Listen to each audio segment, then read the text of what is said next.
जय हिंद। आइए अब हम लोग जो है एक नए टॉपिक आज से प्रारंभ करते हैं। ठीक है, जैसा आप लोगों ने टाइटल में देख लिया, आज से हम लोग जो है सीबीआई के बारे में। ये एक बहुत ही कंट्रोवर्शियल इंस्टीट्यूशन है जो कि बीच बीच में आप न्यूज़ में, समाचार में सुनते रहते हैं कि किस प्रकार से जो स्टेट पुलिस होती है या स्टेट गवर्नमेंट होती है, और वह समय और ज़्यादा कह सकते हैं कंट्रोवर्शियल हो जाता है जबकि स्टेट और सेंटर में डिफरेंट पार्टी की सरकार होती है। भारत मल्टी पार्टी सिस्टम है, ठीक है। भारत में तो हर एक राज्य में यह जरूरी नहीं है कि एक ही पार्टी की सरकार हो और केंद्र में भी उसी की सरकार हो। तो सीबीआई एक केंद्र सरकार की कह सकते हैं कि अधीनस्थ है और उसके अनुरूप कार्य करती है, ठीक है। और स्टेट पुलिस जो है स्टेट गवर्नमेंट की।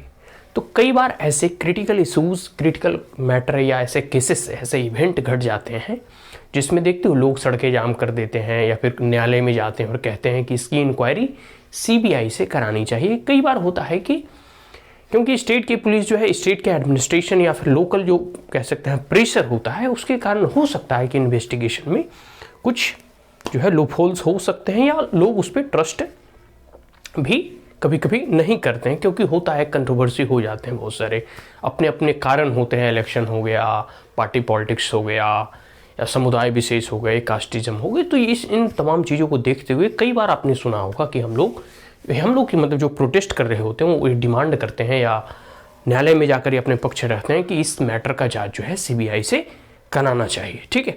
तो CBI central bureau of investigation, इसका आप जो नाम है ना, ठीक है, उसी से आप समझने का प्रयास करो। देखो दो टर्म तो आप पूरे समझ गए। सेंट्रल मतलब केंद्र सरकार, ब्यूरो और इन्वेस्टिगेशन से संबंधित मतलब कोई भी चीज़ का जांच पड़ताल। और जांच पड़ताल क्या चीज़ का होगा भाई? कोई करप्शन से रिलेटेड चार्जर आ गए, कोई क्राइम में और कोई मर्डर से रिलेटेड चार्ज को देखते हो कि हाई प्रोफाइल जो केसेस होते हैं, ठीक है, या बहुत ऐसे कंट्रोवर्शियल रेप केसेस वगैरह या कोई भी केसेस ऐसे, तो उन तमाम चीज़ों में जो है ना सीबीआई को सौंपा जाता है, क्योंकि सीबीआई का एक अपना जांच करने का तरीका है, एक स्पेशलाइज्ड विंग है। और साथ साथ जो है इनके जो स्टाफ्स हैं, इनकी जो पूरी की पूरी फैसिलिटी हैं, फोर्सनिक लैब, जो भी मतलब इन्हें इक्विप किया गया है, जिन चीज़ों से इन्हें लैस किया गया है, वो एक हाई टेक और हाई टेक्नोलॉजी एक प्रकार से कह सकते हैं कि उच्चतम दर्जे के हैं। फिर इनमें जो ऑफिसर्स होते हैं वो कह सकते हैं कि एक प्रकार से उनकी अपनी एक ट्रेनिंग की व्यवस्था है, बहुत सारे डिप्यूटेशन पे भी आते हैं, लेकिन फिर भी एक प्रकार से सीबीआई का एक अपना महत्व है, क्योंकि यह सेंट्रल गवर्नमेंट के अंदर में। लेकिन यह कंट्रोवर्सी एराइज उस परिस्थिति में होता है जब कभी कभी राज्य सरकारें केंद्र सरकार पर जो है यह कहते हुए, मतलब आप सुनते हैं न्यूज़ में कि राज्य सरकार कहती है कि केंद्र सरकार जो है हमारे पे निगरानी रख रही है, या जो गवर्नमेंट के जो कह सकते हैं कि स्टेट लिस्ट में जो हमारे अधिकार हैं उस अधिकार को इंचार्ज करने का प्रयास कर रही है, उस पर अतिक्रमण करने का प्रयास कर रही है। तो इन तमाम, जैसे देखो मल्टी पार्टी सिस्टम में रूप या प्रत्यारोप का दौर तो चलते रहता है, कोई बड़ी चीज़ नहीं है। फिर भी सीबीआई एक बहुत ही इम्पोर्टेंट इंस्टीट्यूशन है। अब है ये कैसे इसकी स्थापना की गई, इसके क्या फंक्शंस हैं, क्या रोल एंड रिस्पॉन्सिबिलिटी हैं, ठीक है, इसका मोटो क्या है, ऑब्जेक्टिव क्या है, साथ साथ तमाम चीज़ों के बारे में हम जानेंगे।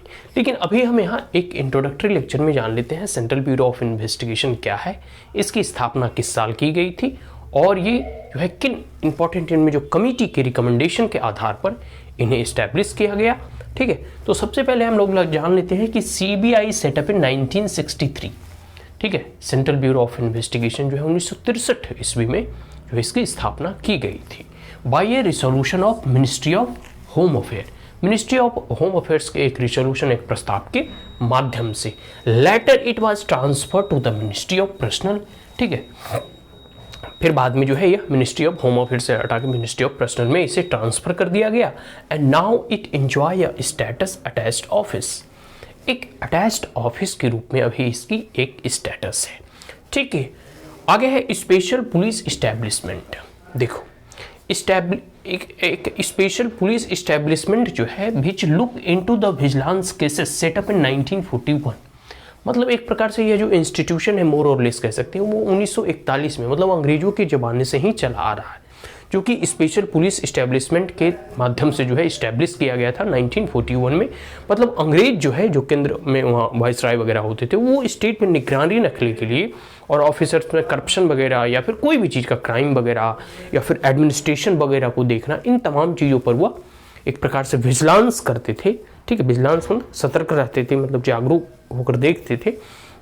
ठीक है, तो विजिलेंस को के लिए यह सेटअप किया गया था अंग्रेजों के द्वारा। तो कई बार जो है ये आरोप भी लगता है कि भाई केंद्र में बैठी सरकार जो कि अंग्रेजों के द्वारा स्थापित किए गए इंस्टीट्यूशन को अभी भी रन कर रही है और वो हम लोगों के ऊपर विजिलेंस रखती है, हम लोगों के ऊपर निगरानी रखती है। ठीक है, जो कि मर्ज कर दिया गया सीबीआई में। ठीक है, आगे चलकर इसे सीबीआई में मर्ज कर दिया गया। तो इस्टेब्लिश ऑफ सीबीआई जो है रिकमेंडेड बाय द संथानाम कमिटी। ठीक है, एक कमिटी बैठाया गया था 1962 टू 1964, 1962-1964 में संथानाम कमिटी, उन्हीं के रिकमेंडेशन के बाद सीबीआई का फिर गठन होता है। ठीक है, और CBI it is not a constitutional body, पहले तो ये जान लेते हैं, एक संवैधानिक बॉडी नहीं है और ना ही है एक स्टैट्यूटरी बॉडी है। यह एक कह सकते हैं कि एक अटैच्ड ऑफिस है with the ministry of personal. Is that clear? तो डिराइव्स पावर, कई बार जो है ना प्रारंभिक परीक्षा में प्रिलिमिनरी एग्जामिनेशन में ये पूछा जाता है कि whether the CBI is a statutory body और कॉन्स्टिट्यूशनल बॉडी और neither A statutory body nor a constitutional body. तो ये neither a constitutional body nor a statutory body. ठीक है, तो डिराइव्स पावर, ये अपनी जो पावर है, अधिकार जो है, ये वो डिराइव करते हैं Delhi special police establishment act of 1946। ठीक है, Delhi special police establishment act of 1946 के एक्ट के माध्यम से यह शक्ति जो है इन्हें प्रदान होता है या वहाँ से शक्तियाँ डिराइव करता है। सीबीआई जो है एक प्रकार से मेन इन्वेस्टिगेशन एजेंसी है ऑफ सेंट्रल गवर्नमेंट का। आप भाई इसके नाम में ही इन्वेस्टिगेशन लिखा हुआ है, सेंट्रल ब्यूरो ऑफ इन्वेस्टिगेशन। ठीक है, तो एक प्रकार से केंद्र सरकार का यह एक इन्वेस्टिगेशन जांच पड़ताल करने की एजेंसी है।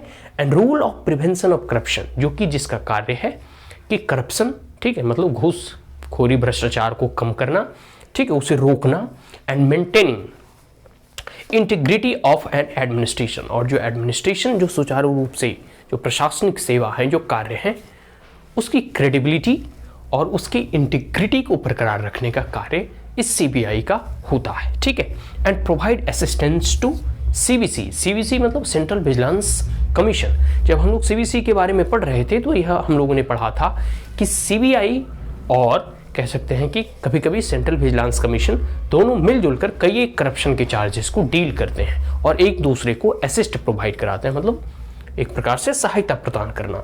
तो CBI also provide assistance to the CBC, central vigilance commission. ठीक है, तो हम लोगों ने सीबीआई का एक इंट्रोडक्टरी लेक्चर आप मान सकते हैं इसमें जाना कि सीबीआई क्या है, और इसके बारे में इसके बाद हम लोग इनके मोटो, इनके ऑब्जेक्टिव, इनके पावर्स, इनके फंक्शंस, इनके जुरिडिक्शंस, इन तमाम चीज़ों के बारे में जानेंगे। Is that clear? So that's all, and if you are the first time on my channel, then like it, share it, as well as subscribe it. Also press the bell icon, and if there were any queries, comment, suggestion, advice, you may comment in the comment box. Thank you once again. Have a great day.